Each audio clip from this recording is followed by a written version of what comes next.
Hey guys, how's it going? Matt with another JaYoe conversation. I am sitting at a kind of a busy street corner in Ningbo. I think the last conversation I had when I did the housekeeper analogy, a lot of people were like, "That place is a ghost town." Well, it was sort of work hours, so everybody was at at their jobs, and it was a little bit on the outskirts of downtown.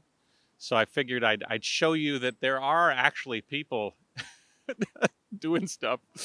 There are busy areas right now. It is, let's see, it is 12:32 Wednesday, October 21st, and I have just left the DMV here in China, and so I kind of wanted to talk a little bit about driving and driving practices in China and how they differ from Westerners, and how that might be indicative of certain character traits of Chinese and or Asians in general, in some instances, and Westerners. I had to get my license renewed, and just a little tip about that. Very easy for a foreigner to get his license. They have a test with some very easy questions to answer, and they help you through the whole process. It's a lot easier than I think a lot of people probably get a little bit afraid by it. Um, as a matter of fact, I think a lot of people get afraid of driving in China in general. When I arrived to China about 15 years ago, I think my first time to China was 2005. And now, granted, driving has come a long way. Man, oh man, I held on to that oh shit rail like my life was depending on it. A friend picked me up from the airport, somebody I'd been dealing with in business. His name is Spark. And he was driving the wrong way, down the wrong way lane of a road. He was cutting people off. He was doing all sorts of craziness. And I vowed to myself on that day, I said, I am never going to drive in this country. There's no way that I'm going to drive here. But alas, things change. And you learn and you grow. And so time passed, and eventually I ended up driving. I've been driving in China for about 10 years now. And over that time, I've been able to have an understanding of what it's like to drive in China and drivers in China, and what it's like to drive in America and drivers in America. If you drive in China, you have to be ready to deal with the chaos, because it is chaotic. You're going to find people that are going to do things to you that in America would elicit vitriol, anger, and rage. And I exhibited a lot of that stuff personally with situations more numerous to count. It might be more chaotic on the roads here in China, but Chinese in general don't exhibit as much anger, frustration, and retaliation. What ends up happening is there's a real go with the flow mentality, and I think that's indicative of a lot of Asian cultures, but China in general. And I think it actually can even be exemplified in the way that they've handled this virus, the COVID pandemic, which we are in the middle of right now. You wouldn't guess it here in China, actually. I think if you look behind me, you'll see that not a lot of people are wearing masks, barely any. But the situation here with regards to masks is a lot like the situations that they deal with regards to traffic. And I think that if we can understand how and why the situation developed from a driving mentality, maybe we can superimpose that mentality onto other things and understand, have a greater appreciation for the culture. You know, I think a lot of things, when you look deep within, you can see, okay, I can have a better understanding of culture based on this one thing. Language, for example. If you look at the Chinese characters, Hanzi, or if you listen to Chinese people talk, and understand the breakdown of how that language came to be, you can have an appreciation for a greater appreciation for the culture and how it developed. But you have this situation in driving. I can give you many, many examples. I actually have names for all sorts of driving situations. There's the driving straight, fake right, and straight, whereas a guy will be at an intersection and he'll fake a right-hand turn in order to avoid a red light, and then he'll go straight through. There's the douche push, which is one of my frustrating favorites. That's when you're going down, you're coming to an intersection, and somebody literally comes out in front of you and pushes you to the side. Just pushes you to the side. And if that happened in America, you would do almost everything you could to honk the horn, pull up alongside the guy, flick him the bird, drop him a big one-finger salute. But in China, it's just sort of a go with the flow thing. In some ways, it's indicative of why China survived this and got through this COVID-19 thing so good, because Chinese people, at least in my interpretation, understand what needs to be done to get from point A to point B. They're going to do whatever it takes to get to point B. It might cause interactions with people on the road, but don't take it personally. I'm just trying to get to where I want to go. Whereas in America, it's a bit more personal and selfish. Like here, you're going to find people that are going to be intruding on other people's spaces. You're going to have people that are going to be like bending and breaking the rules. But it's all in an effort to get to the end, to accomplish the goal. And the person behind you understands that the person in front could do anything at any moment, but that person is only trying to get to where he's going. And you have somebody behind you that appreciates that same thing, and on and on and on. Whereas in America, it's like you are in the car is your whole world. And when somebody wrongs you, it's extremely personal. And you want to take retaliation out on that person. You want to go back and make things right. Or you want to get the last word in. Or you want to... You have been violated.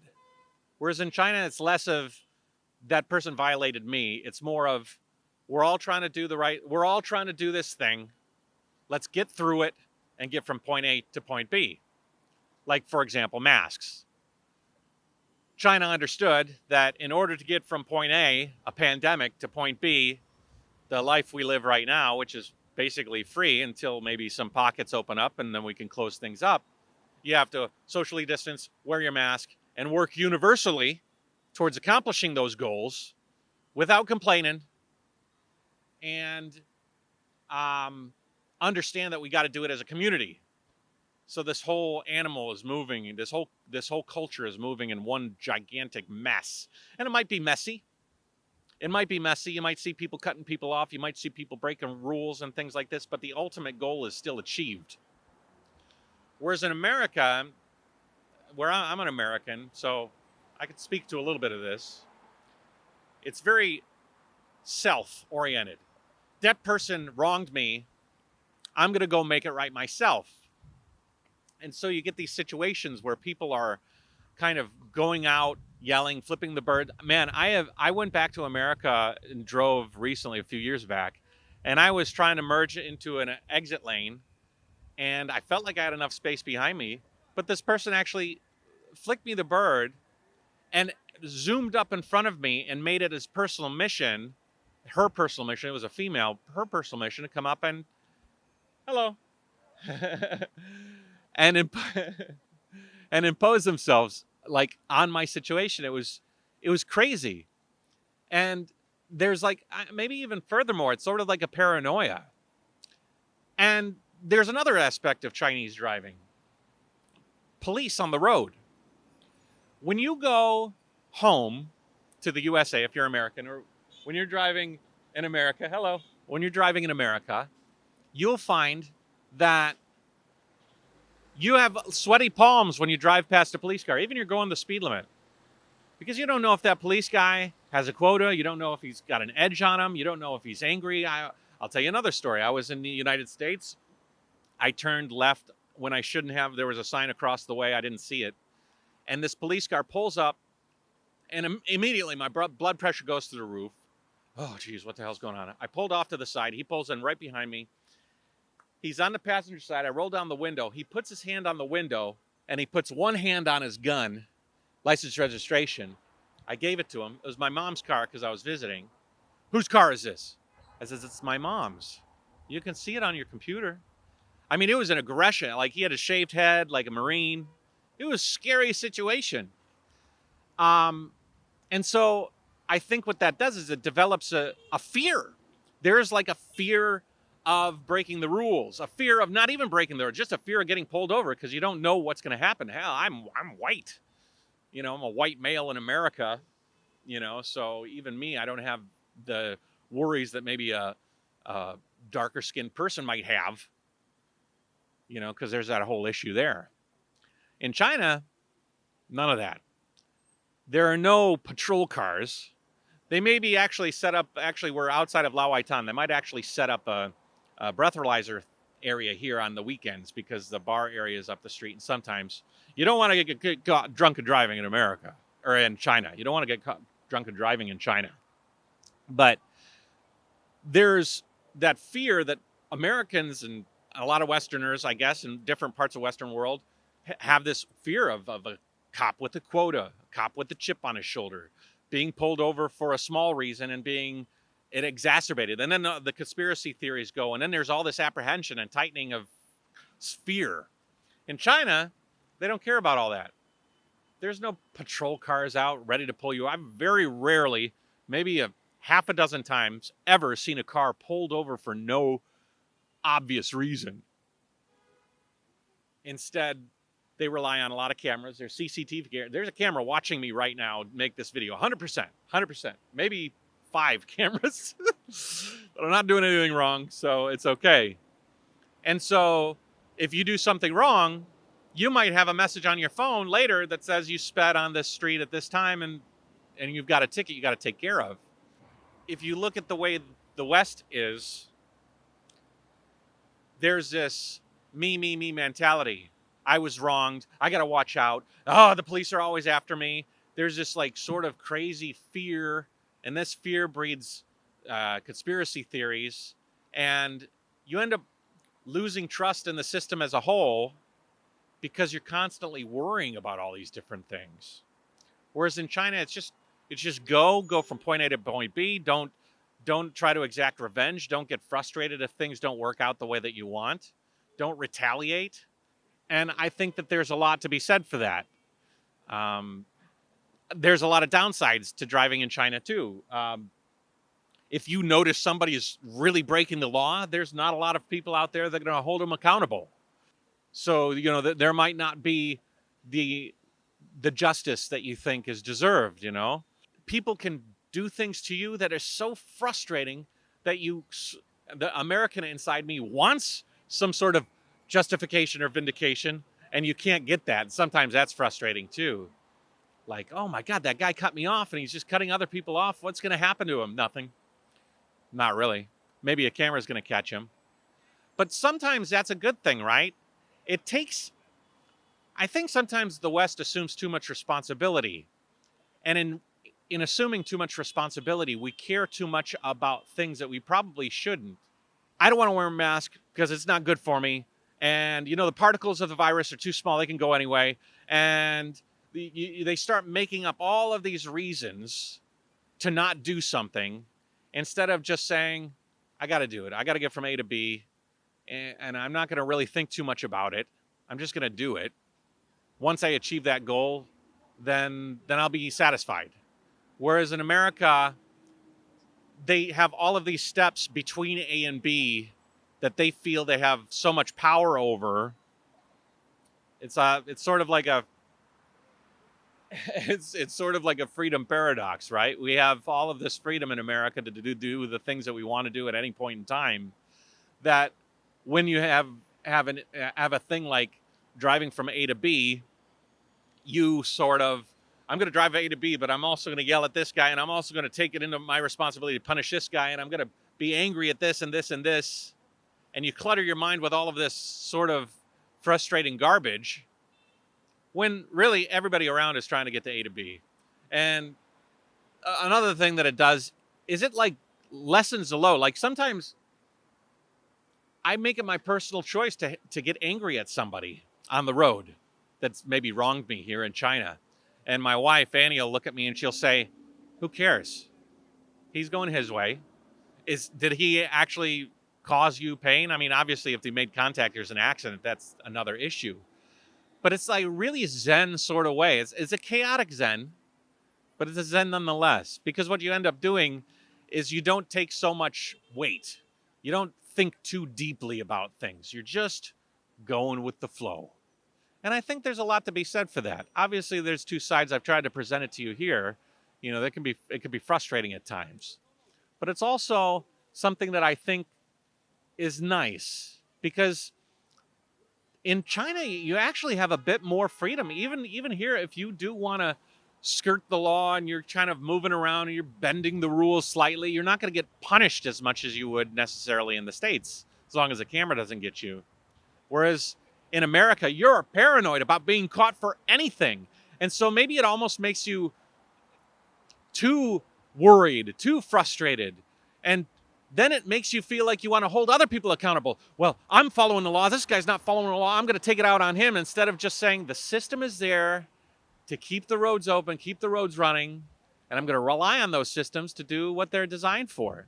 I enjoy driving in China. I think that it's very interesting to drive in other countries and see how different countries do things. And I think that the Chinese way of just going with the flow, trying to obey the rules, but they don't always obey the rules, and that's okay. You can bend the rules in China, and it's not like you're going to get pulled over by a police officer and think you're going to get shot. You're just going to get a ticket, and most of the time you're not going to get a ticket. A lot of times you can bend the rules here and you don't get caught. In a lot of ways, driving in China is a lot more free and freeing than driving in America. It's freeing. It's free because you don't get as many violations. It's freeing because you don't have as much stress of getting pulled over. And it's freeing because you're not worried so much about getting angry at somebody and trying to right a wrong. You just say the system's out there to right the wrongs, and that's it. Anyways, it's about to rain, so I'm going to wrap it up. It is raining. I'm just lucky I'm under a tree. So take it easy, JaYoe. If you want to hear some more personal conversations of my life here in China, I joined my Patreon, which is linked down below. I have a WeChat link here. If you're in China, you can donate some cash to the JaYoe Nation and support the journey. If you don't know what that means, don't worry about it. Look forward to some more of these conversations. If you have any ideas of things to talk about, I'd be appreciative for some ideas. I have an extensive collection of things I'd like to discuss, and this is just one of them. And the reason I really wanted to talk about it was because I was just finishing with the DMV, and I thought, oh, that's kind of interesting. There's a lot of places here in Ningbo, and there's a lot of places around China that I want to hit and actually do one of these. I'm actually just sitting down on this busy road, and it's kind of nice. Actually, across the street over here is an area I used to go play Frisbee with my best friend Ryan. A beautiful grassy area with a bunch of flowers and stuff. I used to live, my second apartment was right up the street called La Waitan, right by Bar Street, best place. And then that area right there is called Tianyi Square, which is a large square in town. And it's sitting here is a lot farther away from where I was before. That's why that area where it's at is kind of quiet. It's just people working. There's not a lot of people. This is downtown. And so it's a bit busier. I kind of like living in the busier area. I like people, but the place I live at now is pretty quiet. So I'm going to pack up, go back there. JaYoe, like, subscribe, share this if you think it makes any sense. If you don't think it makes sense and you think I rambled too much, you can tell me that as well. And take it easy. And just, it's very interesting to see the differences between how people drive in China and people drive in America and what that means on a whole grand scheme of things. You can really kind of dig in and see a whole bunch of like cultural indicators when you really start looking at it objectively. Stay safe. Add fuel to life. JaYoe, talk to you later.